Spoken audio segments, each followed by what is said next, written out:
Dear students, welcome to the class of Political Science. Today we will discuss the contemporary political thought. This is Dr. Sudhanshu.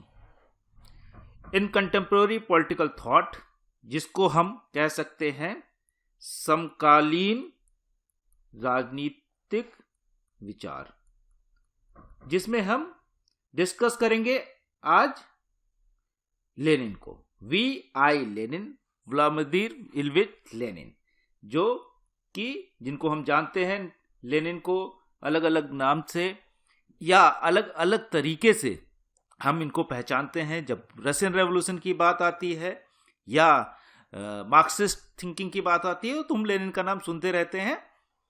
अब हम जैसा कि हम जानते हैं कि हम किसी भी थिंकर को जब हम पढ़ते हैं, समझते हैं, तो we must know the idea as well as his environment, कि विचारों के साथ साथ उसके वातावरण को, उस समय के माहौल को भी समझना जरूरी है, जिससे कि यह आसान हो जाए कि जो व्यक्ति, वो जो विचारक है, वो जो बोल रहा है, उसको हम सही कॉनोटेशन में ले, उसको हम सही तरीके से परसीव करें।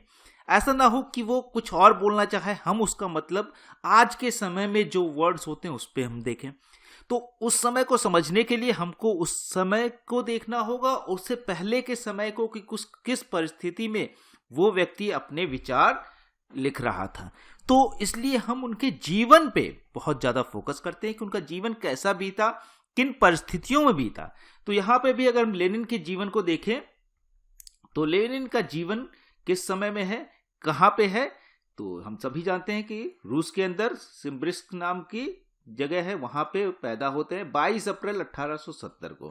तो 1870 ये जो पीरियड है, ये मॉडर्न एरा है, 19वीं सदी का अंत हो रहा है। और इस समय तक जो इंडस्ट्रियलाइजेशन या औद्योगिकरण जो है, वो पूरा यूरोप के अंदर बहुत तेजी से बढ़ रहा है। यूरोप में इंडस्ट्रियलाइजेशन, चाहे वो इंग्लैंड हो, चाहे वो जर्मनी हो, फ्रांस हो, इटली हो, यहाँ पे औद्योगिकरण तो तेजी से हो रहा है। लेकिन जहां ये पैदा हो रहे हैं रूस के अंदर, वहां औद्योगिकरण का जो रेट है या उसका होने के जो प्रक्रिया है वो काफी कम है। लेकिन इस चीज को जानना इसलिए भी जरूरी है क्योंकि पूरे जो इनकी थ्योरी है ये औद्योगिकरण या जो कैपिटलिज्म, पूंजीवाद बढ़ रहा है, उससे रिलेटेड है। अब हम इनके जीवन में आते हैं कि जीवन में उनके क्या क्या चेंजेस हुए। He had a normal schooling, normal जैसे अब सभी बच्चों की स्कूलिंग होती है उस तरह की स्कूल जाते हैं। ऐसा नहीं कि ये बहुत गरीब थे, इनको पढ़ने का मौका नहीं मिला हो, ऐसा नहीं था। एक मिडिल क्लास फैमिली है जो अपने बच्चों को स्कूल भेज। लेकिन उसी समय वहां के जो राजा थे, जार, अब हम यहाँ देखिए जैसे लिखा है, but at the age of 16 साल की उम्र में उनके भाई को मार दिया गया। किसके द्वारा? जार।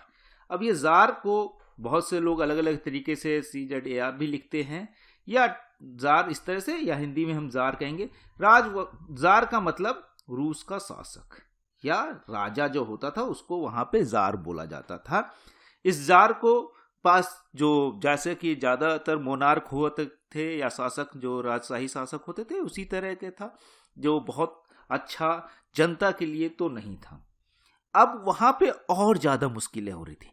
एक तरफ पूरा यूरोप औद्योगिकरण की वजह से अमीर हो रहा था, साथ ही साथ अगर रसिया को देखें तो वो अभी भी जो है कृषि प्रधान था। तो उनके खिलाफ जो है कृषि प्रधान, और धीरे धीरे वो पिछड़ता जा रहा है, गरीबी हो रही है। और जो ये जार था, ये अपनी जनता के प्रति ज्यादा संवेदनशील नहीं था। उसकी वजह से जनता के अंदर ये तो सारी लग्जरी उठा रहे थे। अगर आप देखेंगे, कभी इतिहास को देखें तो उस समय का जो रसिया था, तो जो राजा थे या उस समय के महल, आप कभी रसिया को देखें, उस समय के जो महल थे बहुत आलीशान हुआ करते थे। लेकिन जो गरीब जनता थी वो बहुत बुरी स्थिति में जी रही थी। उसके पास खाने को नहीं था, कपड़े नहीं थे, पहनने के लिए नहीं था, इसलिए लोग विद्रोह कर रहे थे। अब लेनिन के जो भाई थे, वो 16 साल की उम्र में, जब लेनिन 16 साल के थे, तो उनके भाई भी इस जार के अगेंस्ट में विद्रोह कर रहे थे, और उनको इसीलिए फांसी दे दी गई। और किसके लिए? कि वो षड्यंत्र कर रहे थे राज्य के खिलाफ। षड्यंत्र करने के जुर्म में उनको फांसी दे दी गई। ये जो आइडिया यहाँ पे जो उनके लेनिन के ऊपर इसका बहुत प्रभाव पड़ता है। ऑल्दो वो अपनी शिक्षा पूरी करते हैं, however he scored well even during this traumatic condition in his high school. मतलब अपने जो हाई स्कूल है उसमें वो अच्छा मार्क्स लाते हैं, अच्छी तरीके से अपनी शिक्षा पूरी करते हैं। तो लेकिन ऐसा नहीं कि वो उस चीज को भूल गए और जार के खिलाफ अपना जो आंदोलन है वो जारी रखते हैं, ना ही उससे वो डर जाते हैं। ये क्रांतिकारीपन उनका दिखाता है। After school education he joined the Kazan university. एक कजान यूनिवर्सिटी ज्वाइन कर लेते हैं स्कूल एजुकेशन के बाद, जो कि देख रहे हैं कि वो पढ़ने में भी अच्छे हैं और आगे पढ़ाई भी करते हैं। Here he started taking part in education. अब यहाँ स्कूल की शिक्षा तक तो उन्होंने की, लेकिन अब यहाँ पे जब वो यूनिवर्सिटी में आ गए तब यहाँ पे जो प्रदर्शन हो रहे हैं, प्रदर्शन जो एजिटेशंस हो रहे हैं उसमें पार्टिसिपेट करने लगे। ये प्रदर्शन किसके खिलाफ हो रहे हैं? जार के खिलाफ, या उस समय की जो व्यवस्था थी उसके खिलाफ, क्योंकि लोगों के अंदर गरीबी धीरे धीरे बढ़ रही थी। और अगर कंपेयर करते तो और ज्यादा गरीबी बढ़ रही थी, क्योंकि यूरोप उसी समय में अमीर हो रहा था। अब वो अलग बात है कि यूरोप क्यों अमीर हो रहा था, क्योंकि वो मजदूरों का भी शोषण कर रहे थे, साथ ही साथ उस समय का जो यूरोप था वो कॉलोनाइज करता था। कॉलोनाइजेशन का मतलब उपनिवेश बना रहा था। उसको हम बाद में देखेंगे कि किस तरह से इसकी एक पूरी थ्योरी ही देते हैं लेनिन। तो उन्होंने पार्टिसिपेट करना शुरू कर दिया। अब ये क्या कह रहे हैं कि ultimately he was expelled from the university, क्योंकि प्रदर्शन करने की वजह से उनको यूनिवर्सिटी से निकाल दिया गया। निकाल देने से क्या हुआ? अब ये after he became fully involve in revolutionary activities. अब ये पूरी तरह से जब यूनिवर्सिटी से निकाल दिए गए तो पूरी तरह से क्रांतिकारी जो गतिविधियां थी, क्रांतिकारी गतिविधियों में पार्टिसिपेट करने लगे। अब इससे हुआ क्या कि ये फुल टाइम रेवोल्यूशनरी बन गए, कह सकते हैं। रेवोल्यूशनरी का मतलब पूरी तरह से क्रांतिकारी बन गए। और क्रांतिकारी पहले तो ये सिर्फ जार के अगेंस्ट में थे, और जार के अगेंस्ट में जो उसके विरोध में किसी भी तरह से विरोध करते थे। लेकिन बाद में उसी विरोध के चक्कर में धीरे धीरे वो मार्क्सिज्म को पढ़ते हैं, और मार्क्सिज्म का जो आइडिया था वहां से ही join the Marxist group in Saint Petersburg. Saint Petersburg जो उस समय रूस का एक बड़ा नगर हुआ करता था, आज भी बहुत फेमस है सेंट पीटर्सबर्ग। तो वहां पे एक मार्क्सिस्ट ग्रुप पे जुड़ जाते हैं। अब यहां से इनका जो मार्क्सिज्म की फिलॉसफी या मार्क्सिज्म का जो आइडिया है वो इन पे हावी होता है। और ये सारी चीजों को कि क्यों वहां पे जार के रहने से या व्यवस्था के ना बदलने से क्या क्या परेशानियां आ रही हैं, उसको मार्क्सिस्ट में डिफाइन करने लगे। हर चीज को ये डिफाइन करने लगे मार्क्सवादी तरीके से। जैसा हमने जब मार्क्स पढ़ा था तो मार्क्स क्योंकि हर एक चीज को डायलेक्टिक तरीके से, जो द्वंद्वात्मक तरीके से देखते थे।